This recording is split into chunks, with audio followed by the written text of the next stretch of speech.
Gold, trusted gold buyers. మీరు తాకట్టు పెట్టిన బంగారాన్ని విడిపించి ఈ రోజు ఉన్న మార్కెట్ ధరకు కొనబడను.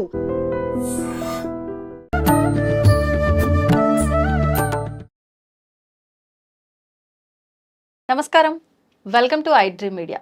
ధర్మ మార్గం విత్ విజిత కార్యక్రమానికి స్వాగతం. ప్రస్తుతం మనతో పాటు ఉన్నారు డాక్టర్ రంగి కమల గారు. ఇప్పుడు వారితో మాట్లాడి మరిన్ని విషయాలు తెలుసుకుందాం. అమ్మ నమస్తే. నమస్తే. అమ్మ, ఈ మధ్య కాలంలో ఆడవాళ్ళంతా కూడా ఖాళీ సమయం దొరికింది అన్నా, లేదు వారంలో ఒకరోజు ఖాళీ సమయం కుదుర్చుకొని అయినా కూడా ఎక్కువగా అంటే భక్తితో మేము ఏదైనా పారాయణం చెయ్యాలి అనే ఆలోచన ఎక్కువైపోయింది. అందులో భాగంగా తీసుకుంటే లలితా సహస్రనామ పారాయణం అనేది ఈ మధ్య ఆలయాల్లో కానివ్వండి, ఒక కిట్టి లాగా ఏర్పాటు చేసుకొని ఇంట్లో కానివ్వండి, ఈ విధానం ఎక్కువగా చూస్తున్నాము. అసలు ఏంటి లలితా సహస్రనామ పారాయణం వల్ల అంటే మనం ఏం చేసినా కొంచెం చిన్న స్వార్థం, ఏదో ఒకటి మాకు మంచి జరుగుతుంది అని. ఈ పారాయణం వల్ల ఏముంటుంది? కోరికలు నెరవేరుతాయా? ఎటువంటి ఫలితం ఉంటుందో తెలియజేయండి. ఇది మనకు చెప్పడంతోనే లలిత సహస్రనామాల్లో ఇతి బ్రహ్మాండ పురాణే హైగ్రీవ అగస్త్య సంవాదే ఉత్తరాఖండే అని చెప్పేసి ఆ ఉత్తరాఖండంలో చెప్పినటువంటి భాగం. వాళ్ళిద్దరు సంవాదం చేసి దీనివల్ల లలితా సహస్రనామ రహస్యం ఇది గూఢంగా చెప్పుకునేటువంటిది, గురువు ముఖంగా చెప్పేది అని ఇంతకుముందు మా చిన్నప్పుడు చదవనిచ్చేవాళ్ళు కాదు. కానీ ఇప్పుడు మాత్రం ఎవరైనా చదవచ్చు, వృద్ధులు చదవచ్చు, పిల్లలు పెద్దలు అందరు చదవచ్చు అని చెప్పేసి అంటున్నారు. కలియుగంలో నామస్మరణం ఎప్పుడు, అందులో సంఖ్యా శక్తి కలియుగం.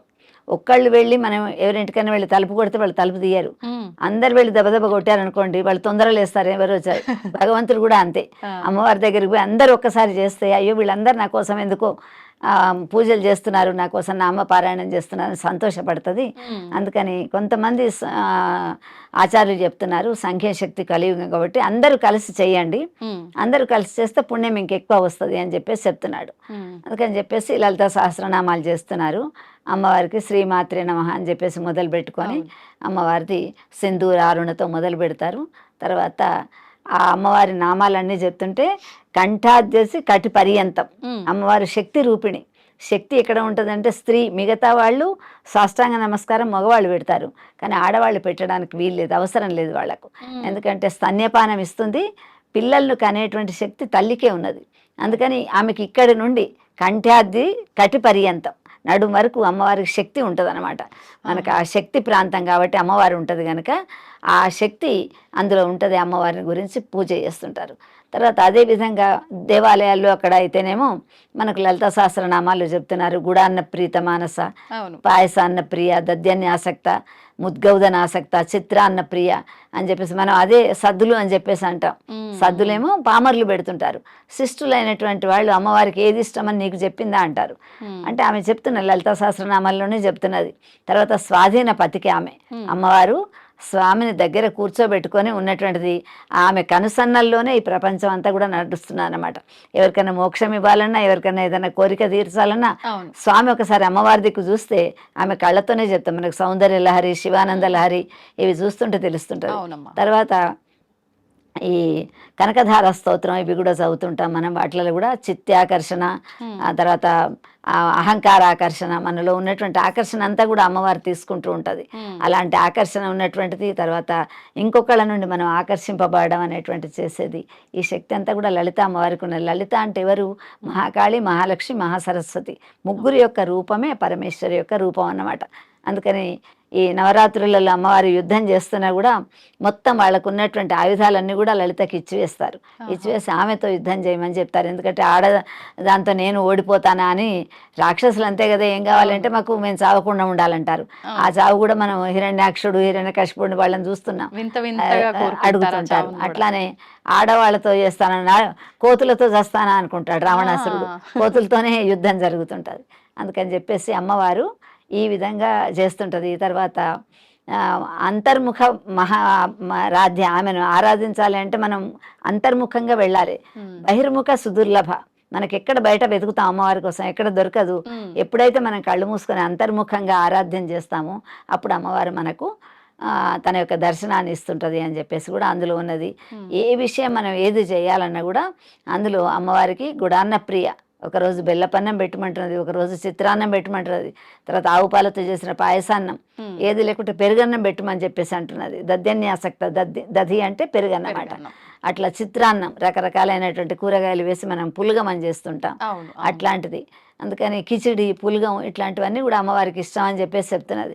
అదే అడుగుతుంటారు. అంటే మన శక్తి మేరకు మనకి ఇంట్లో ఉన్నటువంటి సమయంలో మనం ఒక్కళ్ళం కూర్చొని చేసుకున్న ఆ వైబ్రేషన్స్ అన్నీ కూడా మనకి ఇంట్లో వాళ్ళకు ఆరోగ్యం, ఐశ్వర్యం ఇస్తుంది కాబట్టి మంచిదే. తర్వాత అందరితో కలిసి ఒక్కొక్కళ్ళ ఇంట్లో పెట్టుకున్నారు అంటే ఈ కాలంలో ఏంటిదంటే నగలు, చీరలు, బట్టలు వాళ్ళు కట్టుకునే వాళ్ళు పెట్టుకునే అని చూపెట్టుకోవాలని చెప్పేసి మునుపటి కాలంలో 8 మంది 10 మంది పిల్లలు ఉండేది. వంటలు, వార్పులు, తిండ్లు, వచ్చిన వాళ్ళు పోయిన వాళ్ళు వాళ్ళకి టైం సరిపోయేది కాదు. కానీ ఇప్పుడు ఏంటంటే ఈ ప్రాంతం వాళ్ళు అక్కడికి, ఆ ప్రాంతం వాళ్ళు ఇక్కడికి వస్తున్నారు కాబట్టి గ్రామాల్లో కూడా బాగా జరుగుతున్నాయి. తర్వాత దేవాలయాల్లో కూడా ఇంటింటికి లలిత అని చెప్పేసి కూడా మనం చెప్పుకున్నాం. ఒక్కొక్క ఇంట్లో ఒక్కొక్క రోజు ఇప్పుడు ఇంటింటికి భగవద్గీత చదువుతున్నాం. అట్లానే లలిత చేసిన రోజు అందరికీ తాంబూలం ఇవ్వడం, ఇంటికి మన ఇంటికి ఒక 10 మంది ముత్తైదువులు వచ్చారు అంటే పసుపు, తాంబూలం, కుంకుమ ఇవన్నీ ఇస్తున్నామంటే అమ్మవారు చాలా సంతోషపడతాయి. ఎందుకంటే లలిత చదవడానికి వచ్చినటువంటి వాళ్ళు, తాంబూలం తీసుకున్నటువంటి వాళ్ళందరూ కూడా అమ్మవారి యొక్క స్వరూపం. అందుకని అర్చన ప్రీత, సువాసులైనటువంటి వాళ్ళు అర్చన చేస్తే నాకు చాలా ఇష్టం అని చెప్పేసి అమ్మవారు చెప్తున్నది. అందుకని సుహాసిని అర్చన ప్రీత అయినటువంటి అమ్మవారు సువాసనలను మనం పూజ చేసి వాళ్ళకు మనం తాంబూలం అట్లాంటివి ఇస్తే చాలా సంతోషం. కాబట్టి ఈ లలిత సహస్రనామాలు చదవడం చాలా మంచిది. తర్వాత ప్రతిరోజు కూడా సాయం సమయంలో దీపం పెడుతున్నటువంటి సమయంలో మనం చదవకున్నా అది ఇప్పుడు మనకు యూట్యూబ్లో వస్తున్నది. తర్వాత ప్రతిరోజు టీటీడీ వాళ్ళు పొద్దున విష్ణు సహస్రనామాలు, సాయంత్రం లలిత ఇస్తున్నారు. అది మనం వెళ్ళగానే పెట్టామనుకోండి ఇంట్లో వాళ్ళందరికీ కూడా వినికిడితో వస్తుంది వాళ్ళకు. మాకు చిన్నప్పుడు చదువు అంటే పిల్లలు ఇప్పుడు చదవరు, వాళ్ళ చదువులే వాళ్ళకి ఎక్కువ ఉన్నాయి. కానీ మా అమ్మలో వాళ్ళ సమయంలో వాళ్ళు ఇళ్ళకుతూ, ముగ్గు వేస్తూ, వంట చేస్తూ విష్ణు సహస్రనామాలు అవి చదువుకుంటుంటే వినికిడితోనే మాకు నోటికి వస్తుండేది. ఇవి అమ్మ చదువుతుండే కదా, మనం కూడా చదవాలి, మన పిల్లలకు వస్తాయి అని చెప్పి. పెద్దలు ఏ విధానం ఆచరిస్తే ఆ విధానం అదే సనాతన ధర్మం. సనాతన ధర్మం అంటే మనకు పాత కాలం నుండి పట్టుకొని ఇప్పుడు ఒక ప్లే గ్రౌండ్ నుండి వస్తున్నవాడు క్యాండిల్ పట్టుకొని వస్తాడు, వచ్చేసి ఈ ఊర్లో మనకి ఇస్తాడు. ఇలాగనే ఈ క్యాండిల్ పట్టుకుని ఇంకొకటి పరిగెత్తుతూ ఉంటాడు. అట్లా ఒకళ్ళ ద్వారా ఒకళ్ళకు రావడం, కట్టు, బొట్టు, జుట్టు ఇవన్నీ కూడా మనకు సనాతన ధర్మంలో వస్తున్నటువంటివి. అదే విధంగా పూజలు, పునస్కారాలు ఇలాంటివన్నీ కూడా ఏ దేశంలో కూడా మనకు లేవు. తర్వాత మన దేశం యొక్క గొప్పతనం ఏంటంటే మనకు ఈ దశావతారాలు మొత్తం కూడా రాముడు, కృష్ణుడు ఇక్కడ పుట్టి నడయాడి తిరిగినటువంటి ప్రదేశాలు. అక్కడ కోట్లు, మిలియన్లు దొరకవచ్చు, కానీ నిన్నటి సత్యసాయి బాబా కూడా 180 దేశాల వాళ్ళు ఇక్కడికే వచ్చారు తప్ప ఆయన ఏ దేశం వెళ్ళలేదు. కానీ ఇప్పుడు సముద్రాలు దాటాలి, అక్కడ పిల్లలకు చెప్పాలి హనుమాన్ చాలీసా, భగవద్గీత, లలిత.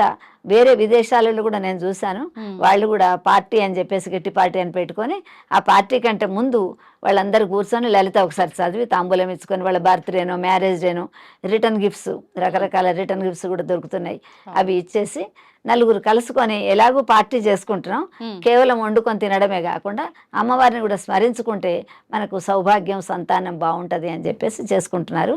అందుకని లలితా సహస్రనామాలు పూర్వకాలం వాళ్ళే గురుముఖంగా చదవాలి, గురుముఖంగానే మనం తీసుకోవాలని లేదు. మనం భక్తి శ్రద్ధలతో అమ్మను ఏ విధంగా కొలిచా కూడా ఆమె సంతోషపడుతుంది. తప్పులు చదువుతున్నారా, కొంచెం మెల్లగా చదువుతున్నారా, కొంతమంది మేము 40 నిమిషాలు చదువుతాం, 20 నిమిషాల్లో అంటారు. అందుకని అది అనుష్ఠుప్ అన్నమాట, సంస్కృతం.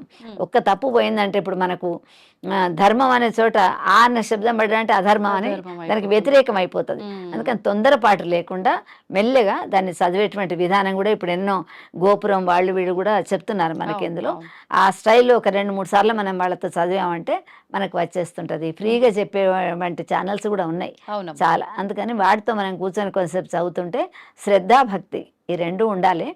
ఆ లలిత బుక్ పట్టుకొని మనం చదువుతూ ఉంటే దాంట్లో ఉన్న దోషాలు కూడా తెలుస్తాయి.